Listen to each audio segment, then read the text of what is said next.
AI is everywhere. We can't stop talking about it. It feels like it's taking over, and it's a little bit discouraging. Um, this is an ad that's in San Francisco. It's by Artisan AI. It says, "Artisans won't complain about work-life balance. The era of AI employees is here." This is a little bit terrifying. This is signaling that AI is going to change the job landscape significantly over the next decade. And people are going to be displaced, and it's changing rapidly. And people are going to be suffering and scrambling to find new ways to work and to be relevant.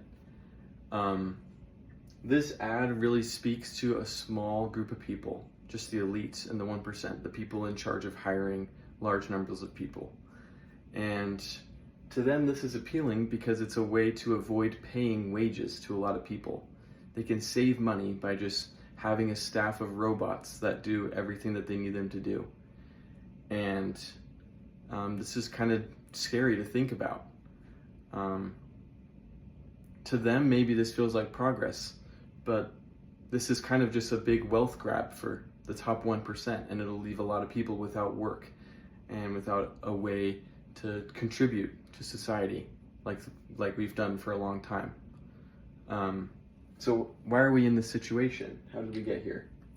AI tech has been around for a long time, for decades, and it's been used in a lot of ways, like in some retro video games even, and some ways that we don't really talk about. But some big AI companies, some big tech, they came to the conclusion that the AI tools that they wanted to build wouldn't be possible unless they trained these AI tools off of huge data sets of copyrighted materials without people's permission. And so that's exactly what happened recently. And that's why it feels like there's a breakthrough in technology, but really it's just a trampling of a boundary and an ignorance of permission. So one of these data sets is called Books 3, and it has like 200,000 books on it, some of them by Stephen King and Margaret Atwood. And they didn't have a say in the fact that their works would be used to train AI. And there's a lot of legal battles going on over this kind of stuff. We can also see a lot of other dilemmas going on. An example is Spotify. They're promoting a lot of AI-generated music at the expense of real artists on their platform. Spotify is doing this to save money, and they don't have to pay as many real artists if they're just promoting their AI-generated music at the top. And this is really discouraging to a lot of real artists because it means their work won't be seen, because it's not as profitable to Spotify anymore, thanks to AI-generated music. Recently, a big AI generation scandal was over Studio Ghibli. A lot of people really like Studio Ghibli art and their movies. It speaks very deeply about the human condition and about emotion and about hard work. The studio has developed their style over decades and a lot of hard work by real people. But recently, people found out that they can just plug in an image into an AI generator and get a Studio Ghibli version of it. And while this can feel fun, perhaps, it totally goes against the mindset of Studio Ghibli themselves. Several years ago, the co-founder of Studio Ghibli, Hayao Miyazaki, he was pitched some AI art tools that they could use in their movies. And his response to being asked to use AI in his work was this: "I strongly feel that this is an insult to life itself." He is completely against this usage of AI creatively. AI shouldn't be used to make art. Art is something that humans do to express themselves.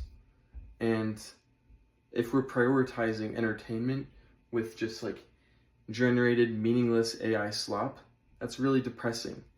And it leaves a lot of real artists unsupported. Not to mention the copyright battles and the things that are going on. So if we're not careful, we can become dependent on AI.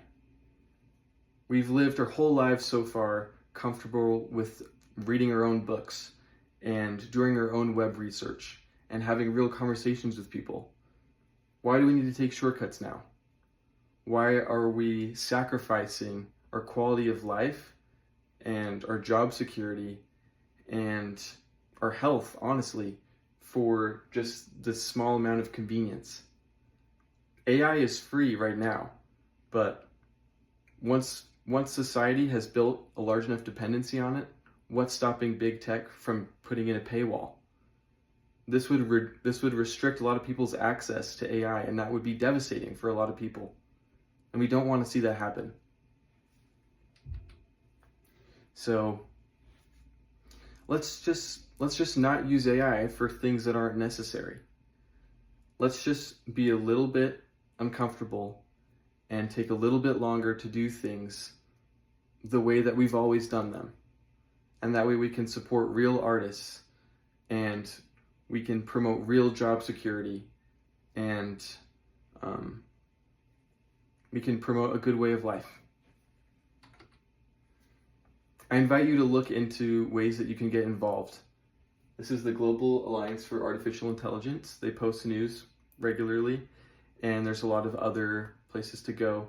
There's a website called aiethicist.org, and they have a lot of organizations. So I hope you'll check one out. Thanks.